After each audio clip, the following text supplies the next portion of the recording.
आपण रत्नागिरी जिल्ह्यातल्या दुगवे गावातल्या लोटेश्वर मंदिराच्या इकडे आलेलो आहोत आणि आपण लांबनं बघू शकतो की हे मंदिर स्वयंभू आहे आणि नदीच्या ह्या ओढ्याच्या पात्रामध्ये एका दगडावर ते पूर्ण बांधलं गेलेलं आहे. आणि आता ग्रामस्थांनी तिथे जाण्या येण्यासाठी इझी पडावं म्हणून पूल बांधले दोन्ही साईडला आणि असा खूप सुंदर परिसरही डेव्हलप केला आहे.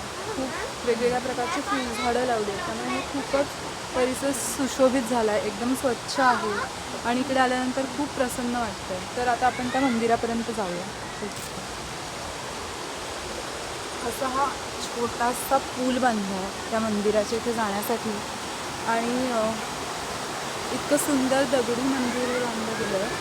आणि ह्या मंदिराची वैशिष्ट्यपूर्ण बाब अशी आहे की हे स्वयंभू आहे आणि आपण आता मंदिराच्या गाभाऱ्यापर्यंत पोहोचू तेव्हा लक्षात येईल की ती पिंड आपोआपच तयार झालेली आहे तिथे.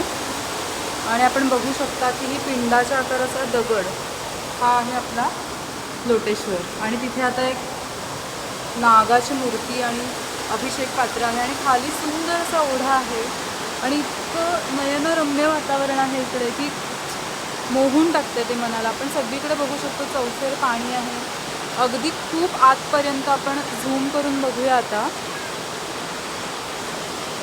की कुठपासनं तो झरा ओढा वाहत होतोय. एका ठिकाणी धबधब्यासारखं झालेलं आहे. तर असं हे सुंदर मंदिर. आता आपण इकडनं खाली उतरतो ह्या जिन्याने. इथे पण त्यांनी एक हा परिसर आपण बघू शकतो आणि आता इथे खाली जिना आहे. तर ह्या जिन्यावरनं उतरत गेलं की आपल्याला त्या ओढ्यापर्यंत सहज पोचता येतं. आणि जनरली शंकराचं मंदिर हे पाण्याच्या ठिकाणी आणि असं जंगलाच्या एरियातच असतं.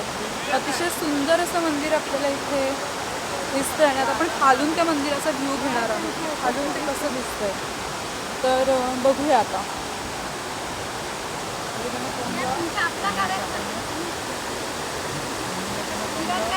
हे बघ किती लोक आलेले